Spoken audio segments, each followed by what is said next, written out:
আমার আমার মনে হয় কখনো কখনো কেউ প্রাণ দিয়ে তার প্রাণের বদলে একটা কিছু করে যায়। আমার মনে হয় এই যে সংঘবদ্ধ ব্যাপারটা, যেটা আমরা কোনো দিন দেখিনি, এত সংঘবদ্ধ ব্যাপার আমরা কোনো দিন দেখিনি, সেইটা আমরা দেখতে পাচ্ছি। সুতরাং মানে সে বোধহয় নিজের প্রাণটা দিয়ে সে এইটা করে গেল, যে এতগুলো অন্যায়ের অন্তত আমরা একটা কুল কিনারা দেখতে পাচ্ছি যে এত লোক অ্যারেস্ট হচ্ছে, এবং আশা করি মাথা যারা তারা বেরোবে এবং ঠিক জায়গায় বিচারটা হবে।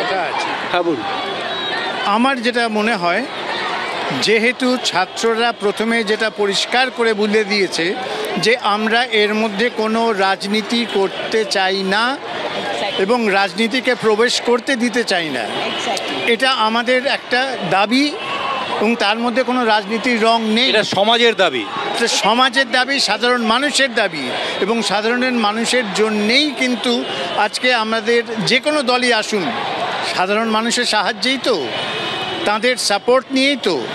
তাহলে তারা একটা দাবি করলে কেন তার সঠিক উত্তর বেরোবে না? একটা জিনিস লক্ষ্য করছি, এটা হচ্ছে আরবান সিভিল সোসাইটি, যাদেরকে বলি আরবান সিভিল সোসাইটি বেশি মুখর। অনেকে মনে করছেন যে এটার পেছনে নিশ্চয়ই কোনো কারণ রয়েছে। সেই কারণটা কি? আরবান সিভিল সোসাইটি কেন ঝাঁপিয়ে পড়েছে প্রথম থেকে? সেটা আমি যেটা বাপিদা বললেন, আমিও সেটার একমত। আশা করি এর পেছনে অন্য কোনো কারণ নেই। আশা করব যে এখানে কোনো রকম পলিটিক্স না দেখে যেটা ঠিক সেটা। এখনো কি করে টিভিতে আমরা দেখছি এখনো ধর্ষণ হয়ে চলেছে, কি করে হচ্ছে? মানুষের মনে ভয় যতক্ষণ না আসবে, এই যখন ভাববে যে এই কোর্টে একটা কোনো কেস উঠলে চলবে, দিনের পর দিন চলবে, কবে এর সুরাহা হবে কেউ জানে না। এইটা যতদিন না বন্ধ হবে, এই ফাস্ট ট্র্যাক হতেই হবে, এটা হতেই হবে, এবং দৃষ্টান্তমূলক মানে টাঙিয়ে রাখা উচিত যে এই অবস্থা হবে তোমাদের যারা করবে, সে যে কেউ হোক, ছেলে মেয়ে, যে কেউ অন্যায় করলে তার অন্যায়ের শাস্তি হবে। এভাবেই শাস্তি চাইছেন সমাজের বিশিষ্ট জন থেকে সাধারণ মানুষ। আমরা চাইবো যত তাড়াতাড়ি সম্ভব হোক, আমাদের সকলের একটাই, যত তাড়াতাড়ি সম্ভব একটা ফিডব্যাক যেটা আমাদেরকেও বলে দেয় যে সঠিক ডিরেকশনে এগোচ্ছে। That's it.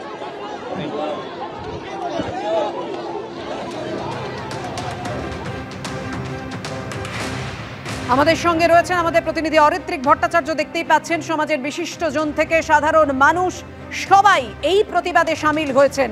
আরজিকর কাণ্ডে দোষীদের শাস্তি চেয়ে, তদন্তের দ্রুত নিষ্পত্তি চেয়ে। আমাদের সঙ্গে রয়েছেন আমাদের প্রতিনিধি অরিত্রিক ভট্টাচার্য।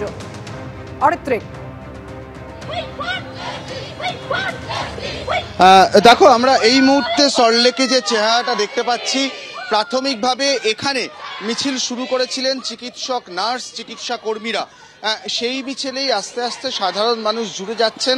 সল্টলেকের বিভিন্ন আইল্যান্ডের এই ছবি, প্রত্যেক মানুষ এই অন্ধকার থেকে বেরোনোর জন্য মোমবাতির আলোয় তারা কিন্তু তাদের বিচার খুঁজছেন, এবং উই ওয়ান্ট জাস্টিস ধ্বনিতে গোটা সল্টলেকের বিভিন্ন জায়গা এভাবেই কিন্তু মুখরিত হয়ে রয়েছে। আমরা দেখতে পাচ্ছি চিকিৎসা কর্মীরা যারা রয়েছেন, স্বাস্থ্যকর্মীরা রয়েছেন, নার্সরা রয়েছেন, সিনিয়র ডক্টররা রয়েছেন, এবং তাদের সঙ্গে অবশ্যই জুড়ে গিয়েছেন সাধারণ মানুষ।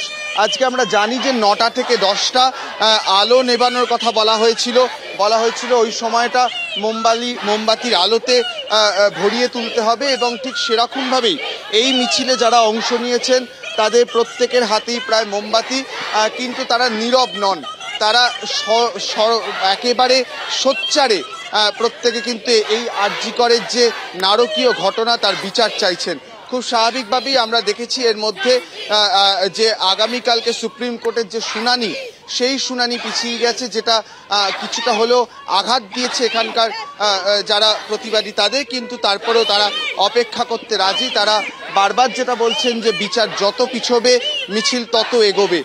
ঠিক এই বার্তা নিয়েই কিন্তু এই মুহূর্তে প্রচুর বিভিন্ন শ্রেণীর মানুষ এখানে, আমি আবার বলছি, এই যে এটা শুরু হয়েছিল এই ক্যালকাটা হার্ট ক্লিনিক এবং হসপিটালের যারা চিকিৎসক রয়েছেন, স্বাস্থ্যকর্মী রয়েছেন, নার্স রয়েছেন, তাদের উদ্যোগে শুরু হয়েছিল এই মানববন্ধন এবং তার পরবর্তী সময় মিছিলের ডাক। কিন্তু আস্তে আস্তে যেটা হচ্ছে, সাধারণ মানুষ সেখানে জুড়ে গিয়েছেন, রাস্তায় নেমে পড়তে শুরু করেছেন অনেকে। সল্টলেকের বিভিন্ন আইল্যান্ডে এইভাবে গোল হয়ে দাঁড়িয়ে একেবারে একটা মানববন্ধনের চেহারা তৈরি করা হয়েছে। তার সঙ্গে অবশ্যই বিচারের ডাক, সবটা মিলিয়েই কিন্তু এই মুহূর্তে সল্টলেকের ছবিটা আমরা দেখতে পাচ্ছি। বেশ কয়েকজন বয়স্ক মানুষ তারাও কিন্তু হাঁটছেন, কেউ মোমবাতি নিয়ে এসছেন, যারা মোমবাতি আনেননি তারা মোবাইলের টর্চ জ্বালাচ্ছেন। একদমই অনেক সেই ছবি দেখতে পাচ্ছি, মোবাইলের টর্চ জ্বেলে এবং মোমবাতি হাতে নিয়ে কোথাও প্রদীপ জ্বালিয়ে প্রতিবাদে সবাই সামিল হয়েছেন। গর্জে উঠেছে কলকাতা।